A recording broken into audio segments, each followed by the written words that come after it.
the Healing Through Love podcast with Charlene Lynch and Rose Davidson. Hello and welcome to Healing Through Love podcast, where we shine a light on hope, resilience and transformation in the journey to end domestic violence. Each week we share powerful stories, practical tools from survivors, advocates and experts. Together, we're here to create a space, a safe space for healing, inspiration and change. I'd like to introduce you today to our very special guest, Tracey Walker. She's an author, speaker and practitioner who's turned her lived experience of domestic violence into a mission of healing and hope. I'm looking forward to our beautiful conversation. She's the creator of the Calm Principle, a 4-pillar framework that helps people move from survivor to possibilities, to reclaiming clarity, confidence and calm in their lives. Hello, Tracey, welcome. Hi, Charlene. Thank you for having me. It's such a privilege to connect to you here on the Healing Through Love podcast. So tell us a little bit about your story and how you transitioned from where you are to where you are now. I suppose in the short of it, I was born into a very violent alcoholic environment. So that was my normal. That was all that I knew. I didn't know anything different. So, of course, learned experience, you live what you watch and listen to and hear and experience. So where do you think I ended up? In a violent alcoholic relationship. And it all went from there. And I didn't know that was not normal. I remember having a big argument with my sister and she said, you hate me. And it was really weird because my response was, no, I don't. I love you, because that's what I learned. That's what my parents did on a regular basis. So that's what love must look like, sadly. Mm-hmm. And it wasn't until my first husband passed away and I fell into a really seriously violent alcoholic relationship that I'm grateful to my mum, because she said, you need to go to this group. And she tried to explain that I was in a violent alcoholic relationship, but to me, that was somebody, in the gutter, in the park, homeless, that sort of thing. So I didn't even have a concept of what I was actually living with. So I went to this group and there was just something there.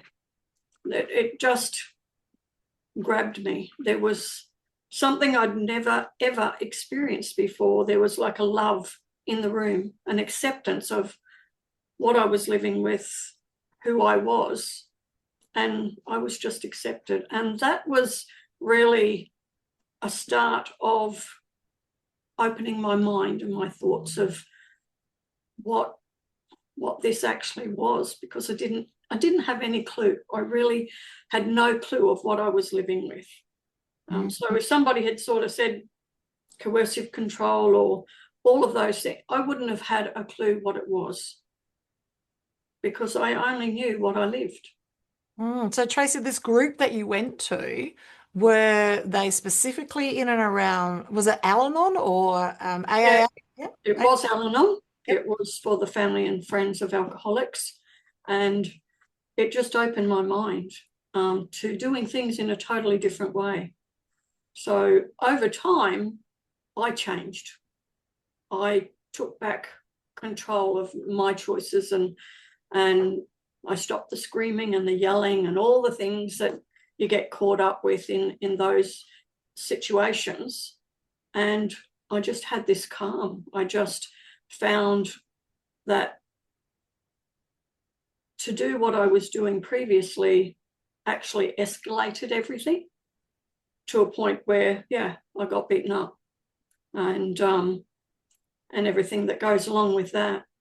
But over time and continually committing myself to going to meetings, looking and experiencing what other people were living with, I just found a different way, a calmness in it.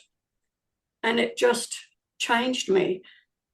And ultimately to a point where I had the courage to say enough was enough. And it was interesting those imprints, those patterns of behaviour. And even though I asked him to leave, he convinced me to let him come back. So I did it all over again. And that's often the case, isn't it, Tracy, that we get, we might shift and change. We might be in another level of authority and we might be in another level of healing. And that's almost even attractive to them. And yeah. So what happened in the end? Did you end up separating or did he end up becoming calm? In the end, I had the courage to, a second time, to say enough was enough. I kept going to the Al-Anon group and I just got stronger and stronger. And the second time, he eventually lost interest and found somebody that would play those games with him because that was his normal. And I just started then seeing a different world, things that I wanted to step out into, and things started to open up. And it was like really interesting. I went back to school after that, into the classroom with the kids as a mature age student, widow, single mum, raising 3 kids, and to do grade 10, 11 and 12. And I'm lucky I didn't have to wear the school uniform, but I was in class with the kids through those years and graduated before I went on to university. So my life started to open up when I changed. And that really came down to, I suppose, learning how to love myself. Because coming from the background that I came from, I didn't even know what love looked like, which was really, I suppose, sad when you think hitting somebody was love. Yes. Well, a fish doesn't know water. We just don't know. We don't know unless we've got something to gauge against it. So he's now left, you've gone back to school, then you've gone to university, and then what happened after that? I changed that much then. I actually met somebody who was kind and loving, showed me respect and love, and was just so much wanting to love me. I was studying when we met, and he wasn't fearful of my career path and what I was doing. He was so proud of the things that I was achieving. He was so willing to show my children so many things that I could not offer them, yet those ingrained behaviours were so already ingrained in my children that they hated him. They tried everything in their power to destroy that relationship, which was really sad. And sadly, eventually, we were together 3.5 years. And I must say, his children tried to do the same thing. But we stood united. We loved our children, but we loved each other also, which was really something I had never experienced. And part of me wanted to run away. And I was lucky to have a girlfriend who had only ever been with one person. And she said, Tracey, this is love. This is love. And part of me wanted to really just run away because it was so foreign. It was just so foreign to me. But I had grown so much, I had transformed so much that I stayed and I experienced something that I'd never experienced in my whole life.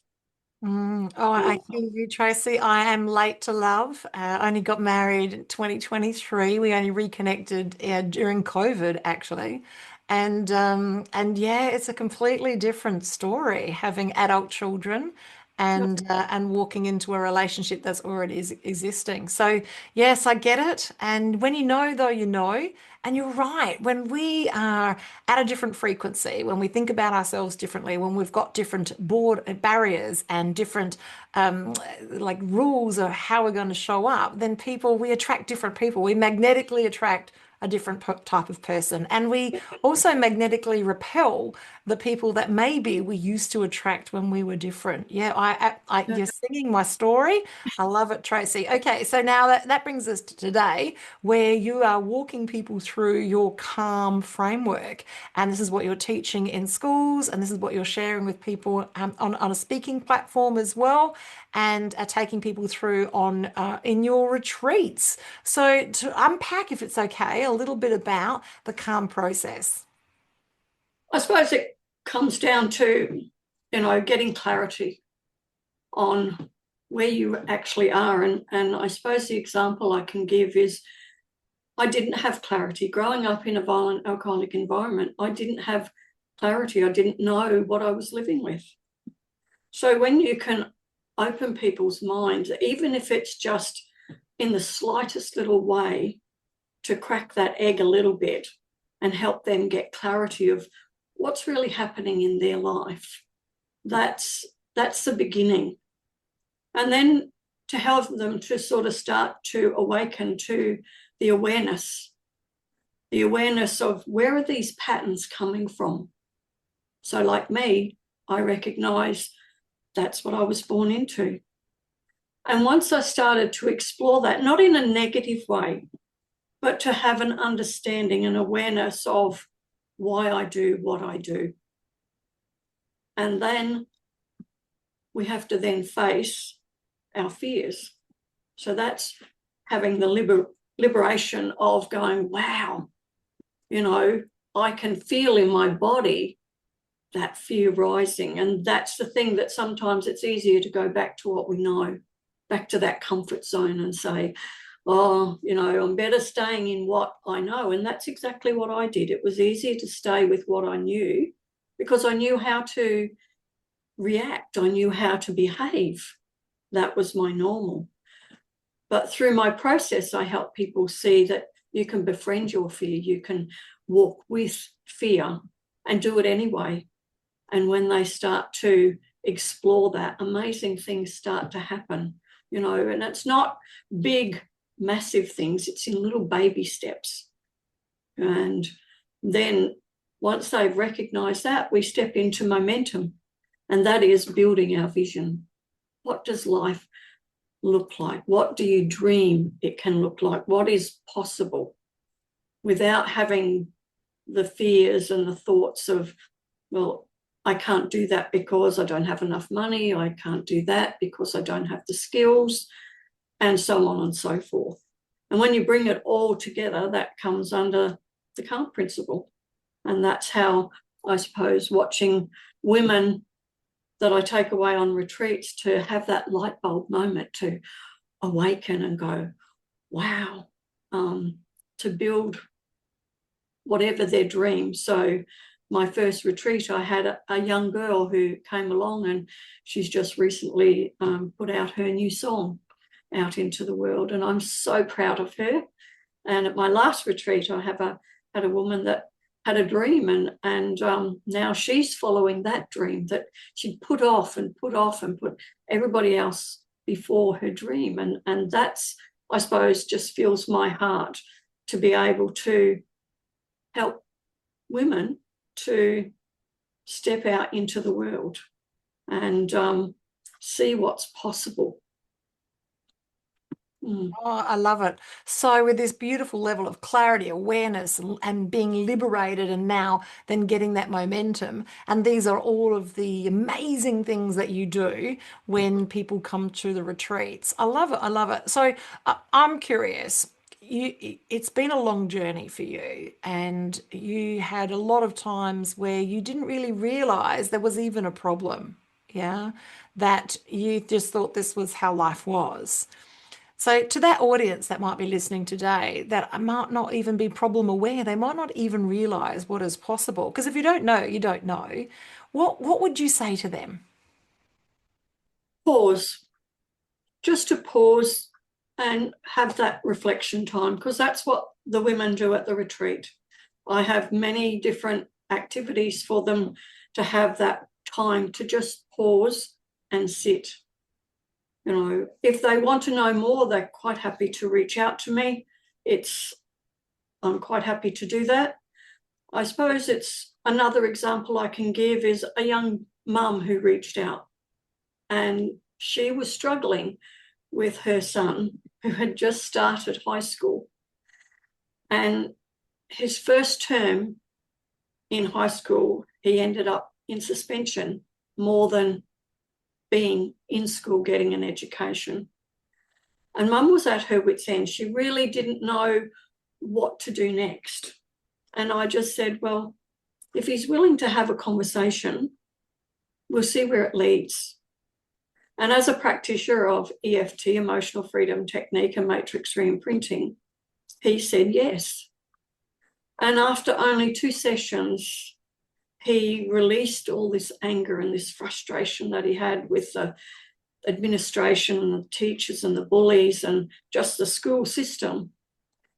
And it turned his life around, because the way I work is I don't fit anybody into a box.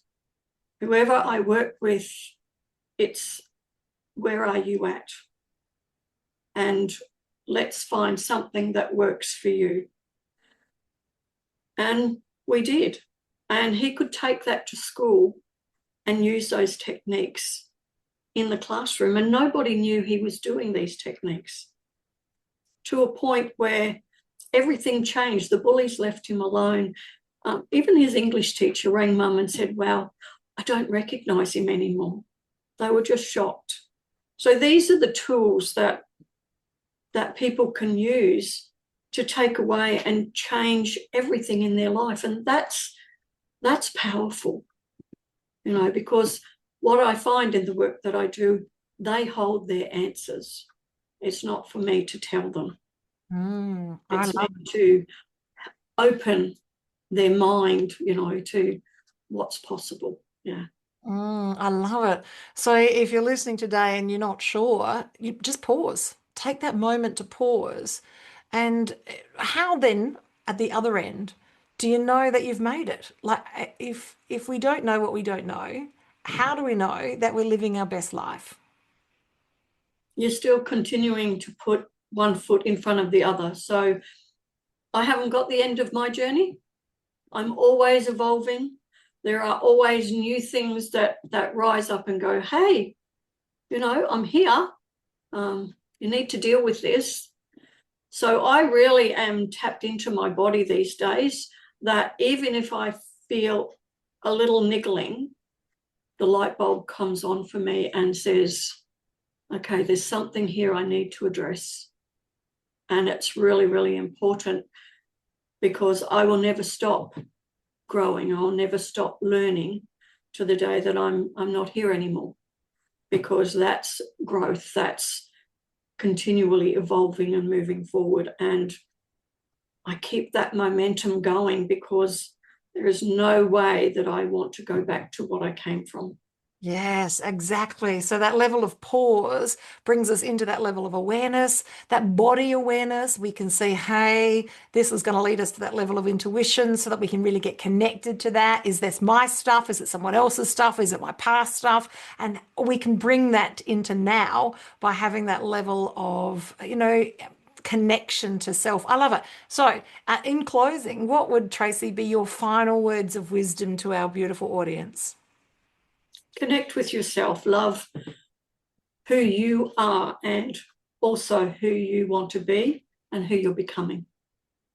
Yes, I love it. I love it. Thank you so much, Tracey, for your words of wisdom and walking us through the beautiful calm process. If you're listening today and it's time for you to have a retreat, it's the time for you to pause and reconnect to yourself and reevaluate how is it you want to live your life moving forward. Connect with Tracey. Her links are going to be in the show notes and in the show description as well. She regularly has retreats, and so all you need to do is reach out to get the details of the next upcoming retreat. It's been a privilege and a pleasure to have this beautiful conversation. It's a goodbye from us at Healing Through Love, and a goodbye from Tracey.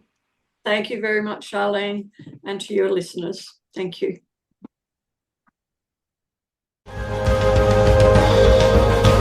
Thank you for joining us for this episode of Healing Through Love. You can get further resources, see the show notes, or simply reach out to us via our website at htlaustralia.org. Thanks so much for joining us, and we look forward to your company next time on the Healing Through Love podcast.